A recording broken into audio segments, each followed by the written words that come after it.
இது அமெரிக்காவுக்கான மிரட்டல் என்று இல்லாமல் சீனா தனது பலத்தை கடந்த மாதமளவில் இடம்பெற்ற அணிவகுப்பின் பொழுதே ஏற்கனவே அறிமுகப்படுத்தியதானது சீனாவின் புதிய முகத்தை காட்டுவதாக நாங்கள் கிரகித்திருந்ததை அது இப்பொழுது மீண்டும் உறுதிப்படுத்துகின்றது. அதாவது சீனா அமெரிக்காவுடன் ஒரு பொருது நிலைக்கு வந்துவிட்டது. 50 ஆண்டுகளுக்கு மேலாக எந்தவித ஒரு போரும் இல்லாமல் அவர்கள் தங்களை பலப்படுத்திக் கொண்டும் பலப்படுத்திக் கொண்டும் வந்திருந்தார்கள். அதனை இந்த அணிவகுப்பு என்பது காட்டியிருந்தது. தாய்வான் தொடர்பான ஒரு பிரச்சனை சீனாவிற்கும் அமெரிக்காவிற்கும் இடையே பொருது நிலையை ஏற்படுத்துவதாக இருந்தாலும் அமெரிக்கா நிச்சயமாக அந்த பிரச்சனையில் நுழையாது. மற்றது சீனாவிடம் உள்ள ஒரு திறமை என்னவென்று சொன்னால் அது மட்டுப்படுத்தப்பட்ட கால வரையறையான நடவடிக்கைகளை மேற்கொள்ளும் ஒரு தரப்பாக இருக்குமே ஒழிய அமெரிக்காவை போல செல்கின்ற தளங்களில் வெற்றி பெறாமல் 2-3 வருடங்கள் என்று அல்லது சில வேளைகளில் பல வருடங்கள் இருந்து விட்டு ஓடி வருகின்ற தன்மையுடையதாக இருக்காது. அது தன்னுடைய இடத்தில் இருந்துதான் தாக்குதலை நடத்தும். அவ்வாறான தாக்குதல் கூட மட்டுப்படுத்தப்பட்டதாகத்தான் இருக்கும். சீன ஜனாதிபதி அவர்களை அமெரிக்க ஜனாதிபதி சந்திக்க போகின்றார் இன்னும் ஒரு சில வாரங்களில். எனவே அவ்வாறான நிலையில் இவ்வாறான செய்திகள் எல்லாம் வெளிவருவது சாதாரணமாக இருக்கும். என்றால் அந்த சம பல நிலைக்கு வந்துவிட்டோம் அல்லது அந்த பேலன்ஸ் ஆஃப் பவர் என்பது சமமாகவே இருக்கின்றது என்பதை காண்பிப்பதற்காக ஊடகங்கள் இவ்வாறான செய்திகளை வெளியிடலாம். அன்டெஸ்டட் வெப்பன்ஸ் மற்றது அன்டெஸ்டட் ஃபோர்சஸ், அதாவது இன்னும் பரீட்சிக்கப்படாத களங்களும் தளங்களும் இருக்கின்ற நிலையில் சீனா இவ்வாறான நிலைக்கு செல்லாது. ஆனால் அது நிச்சயமாக தேவை வந்தால் அந்த தாக்குதல் என்பது அமெரிக்காவால் தடுக்க முடியாததாக இருக்கும். என்றால் 20 நிமிடங்கள் என்பதை ஒளியின் வேகத்தை விட 5 மடங்குக்கு மேலான அதிவேகத்தில் வந்து தாக்குவதாகவும் அதனை தடுப்பதற்கான சக்தியை அமெரிக்கா கொண்டிருக்காததாகவும் இருக்கும். அமெரிக்கா ஒரு தாக்குதலை தொடுத்தால் சீனாவின் மக்கள் இழப்பு என்பது அதிகமாக இருக்கும் என்கின்ற ஒரு உண்மையும் இங்கே தங்கி நிற்கின்றது.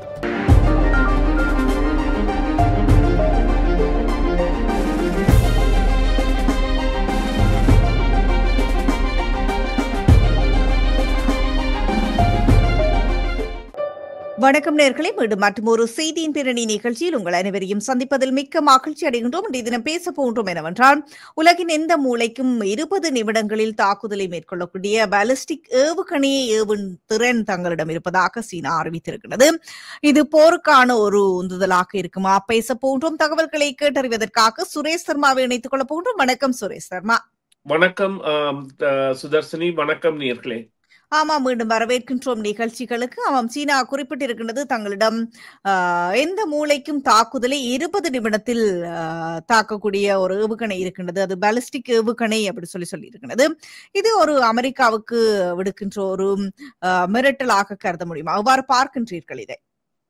ஆமா, அதாவது நாங்கள் இதனை எவ்வாறு பார்க்கலாம் என்று சொன்னால், இது அமெரிக்காவுக்கான மிரட்டல் என்று இல்லாமல் சீனா தனது பலத்தை கடந்த மாதமளவில் இடம்பெற்ற அணிவகுப்பின் பொழுதே ஏற்கனவே அறிமுகப்படுத்தியதானது சீனாவின் புதிய முகத்தை காட்டுவதாக நாங்கள் கிரகித்திருந்ததை அது இப்பொழுது மீண்டும் உறுதிப்படுத்துகின்றது. அதாவது சீனா அமெரிக்காவுடன் ஒரு பொருது நிலைக்கு வந்துவிட்டது என்று. இது குறித்த தகவல்கள் அமெரிக்காவிற்கும் நிச்சயமாக தெரிந்திருந்தாலும், குறிப்பாக சீனா என்பது எப்பொழுது சண்டை ஒன்றில் ஈடுபட்டது என்று பார்த்தீர்களானால் அது சண்டை ஒன்றில் ஈடுபட்ட ஆண்டுகள் 50 ஆண்டுகளுக்கு கடந்ததாகவும் அதே மேலே அதற்கு முன்னதாக அதாவது ஜப்பானுடன் உலக போரின் பொழுது ஜப்பானுடன் பொருதிய பின்னர் நான் நினைக்கின்றேன் அவர்களுடைய உள்நாட்டு அவர்கள் பிரிந்த பிறகு கம்யூனிசம் வந்த பிறகு 1979 ஆண்டு 1 மாதம் அளவில் இடம்பெற்ற ஒரு போர் தான் வியட்நாமுடன் இடம்பெற்ற ஒரு சண்டையாக இருந்தது. அதன் பிறகு 50 ஆண்டுகளுக்கு மேலாக எந்தவித ஒரு போரும் இல்லாமல் அவர்கள் தங்களை பலப்படுத்திக் கொண்டும் பலப்படுத்திக் கொண்டும் வந்திருந்தார்கள். அதனை இந்த அணிவகுப்பு என்பது காட்டியிருந்தது. இதேவேளை அமெரிக்காவின் உள்ளகத்துறையும் உளவுத்துறையும் அவர்களிடையே மிகவும் தெளிவாக தெரிவித்த விடயம் என்னவென்று சொன்னால், சீனா தங்களை பலப்படுத்தி வருகின்றது, அது அமெரிக்காவுடன் பொருதுகின்ற தரப்பாக மாறி வருகின்றது, அதற்குரிய ஆயத்தங்களை எல்லாம் அது செய்துவிட்டது என்கின்ற செய்தி செய்திகளை தெரிவித்திருந்தது. இதனை கடந்த மாதம் இடம்பெற்ற ஒரு அவர்களுடைய ஆயுத அணிவகுப்பின் பொழுது தெளிவாகவே காட்டியிருந்ததோடு ரஷ்யா மற்றும் வடகொரியாவையும் தன்னுடன் உள்வாங்கி இணைத்திருந்தது.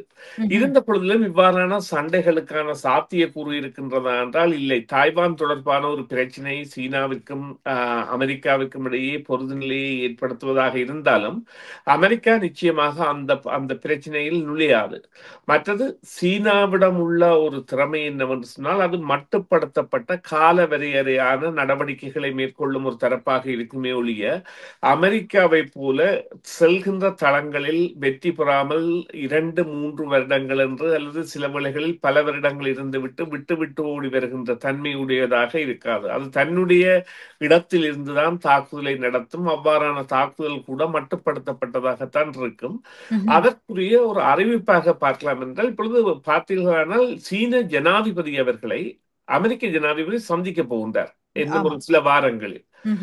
எனவே அவ்வாறான நிலையில் இவ்வாறான செய்திகள் எல்லாம் வெளிவருவது சாதாரணமாக இருக்கும் என்றால் அந்த சம பல நிலைக்கு வந்துவிட்டோம் அல்லது அந்த பேலன்ஸ் ஆஃப் பவர் என்பது சமமாகவே இருக்கின்றது என்பதை காண்பிப்பதற்காக ஊடகங்கள் இவ்வாறான செய்திகளை வெளியிடலாம். அப்படின்றால் இதை பயன்படுத்துவதற்கான சந்தர்ப்பம் இல்லை என்று சொல்ல வருகின்றீர்களா? அது சீனாவை சொல்லி இருக்கின்றது. சீனா எப்போதுமே அமைதியை விரும்பும் நாடு அப்படி சொல்லி இருக்கிறது. ஆனாலும் கூட அதன் மீது ஏதாவது ஒரு நாடு போர் தொடுத்தால் அதை பயன்படுத்தக்கூடிய வாய்ப்புகள் இருக்கும் என்றும் தெரிவித்திருக்கிறது. அப்படி என்றால் நீங்கள் என்ன நினைக்கின்றீர்கள்? இது ஒரு மிகவும் நல்ல கேள்வி சுதர்ஷினி. உண்மையிலேயே சீனா அதை எவ்வாறு கூறுகின்றது என்றால் தாங்கள் அமைதிக்காகத்தான் இதை தயாரிக்கின்றோம் என்றால் அதனைத்தான் அமெரிக்காவும் சொல்லுகிறது என்னவென்றால் இந்த போரையும் அமெரிக்கா நடத்துகின்ற பொழுது தாங்களும் அமைதிக்கான போராகத்தான் ஒரு போரை வலிந்த தாக்குதல்களை கூட நடத்துவதாக இருந்த பொழுதிலும் 2 தரப்புகளுடைய நிலைமையும் மாறுபட்டது. இப்பொழுது சீனாவிடம் உள்ள இந்த விமான தாங்கி கப்பல்கள் அல்லது விமானங்கள் என்றவையெல்லாம் போர்க்களத்தில் பயன்படுத்தப்படாத ஆனால் அதிநுட்ப தொழில்நுட்பத்தை கொண்டவை என்பதை ஒரு சிறிய சண்டையிலேயே அது காண்பித்து விட்டது. பாகிஸ்தான் இந்தியாவுக்கு இடையான போரில் சீன விமானங்கள் பிரெஞ்சு தயாரிப்பு அமெரிக்காவின் தொழில்நுட்பத்தை உடைய பிரெஞ்சு தயாரிப்பான ரஃபேல் விமானங்களை வீழ்த்திய பொழுது வானில் வைத்து சுட்டு அது நிரூபணமாகிவிட்டது. அதே போன்று கடல் விமானம் தாங்கி கப்பல்களின் பயன்பாடு என்பது நிரூபிக்கப்படவில்லை. எனவே அன்டெஸ்டட் வெப்பன்ஸ் மற்றது அன்டெஸ்டட் ஃபோர்சஸ் அதாவது இன்னும் பரீட்சிக்கப்படாத களங்களும் தளங்களும் இருக்கின்ற நிலையில் சீனா இவ்வாறான நிலைக்கு செல்லாது. ஆனால் அது நிச்சயமாக தேவை வந்தால் அந்த தாக்குதல் என்பது அமெரிக்காவால் தடுக்க முடியாததாக இருக்கும். ஏனென்றால் அந்த 20 நிமிடங்கள் என்பதை ஒளியின் வேகத்தை விட 5 மடங்குக்கு மேலான அதிவேகத்தில் வந்து தாக்குவதாகவும் அதனை தடுப்பதற்கான சக்தியை அமெரிக்கா கொண்டிருக்காததாகவும் இருக்கும். அதே அளவு ஆயுதத்தையும் அமெரிக்காவும் வைத்திருக்கின்றது. அமெரிக்காவுக்கும் பல இடங்களில் தளங்கள் இருக்கின்றது. எனவே சீனா அதனை எல்லாம் கணித்து அவ்வாறான தாக்குதலில் ஈடுபடாது என்றால் அமெரிக்கா ஒரு தாக்குதலை தொடுத்தால் சீனாவின் மக்கள் இழப்பு என்பது அதிகமாக இருக்கும் என்கின்ற ஒரு உண்மையும் இங்கே தங்கி நிற்கின்றது. சீனா உலக நாடுகளுக்கு ஏதாவது சொல்ல விரும்புகின்றதா? உலக நாடுகளுக்கு சொல்லுகின்ற விடயம் புதிய ஒழுக்கு ஒன்றிற்கான ஆரம்பம் ஏற்பட்டு விட்டது.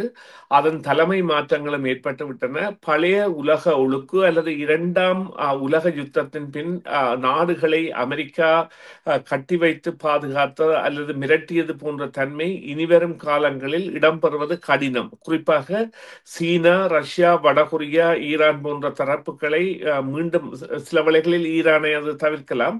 இருந்த பொழுதும் அது கூட ஒரு எல்லை நாடாக கூட இருக்கின்றது. இருந்த பொழுதும் இவ்வாறான நாடுகளுடன் தங்களுடைய இணைவும் பயணிப்பும் இருக்கும் என்பதை காட்டி நிற்கின்றது. எனவே இது ஒரு பல பரீட்சையின் ஆரம்பம் என்று கூட கூறலாம்.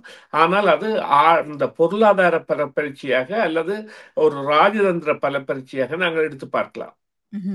நன்றி சுரேஷ் சர்மா, உங்களுடைய தகவல்களுக்கு கருத்துக்களுக்கு. அந்த கேள்வி இன்றைய நிகழ்ச்சியின் நிறைவு கேள்வியாக அமைந்தது. மீண்டும் ஒரு பொழுதில் சந்திப்போம். நன்றி, வணக்கம். நன்றி சுதர்ஷினி, நன்றி நேயர்களே, மீண்டும் ஒரு பொழுதில் சந்திப்போம்.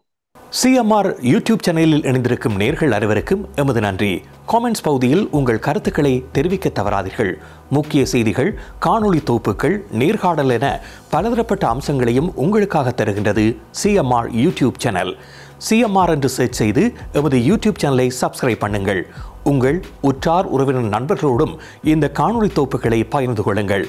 அருகில் இருக்கின்ற முக்கிய காணொளி தொகுப்புகளையும் தவறவிடாமல் பாருங்கள்.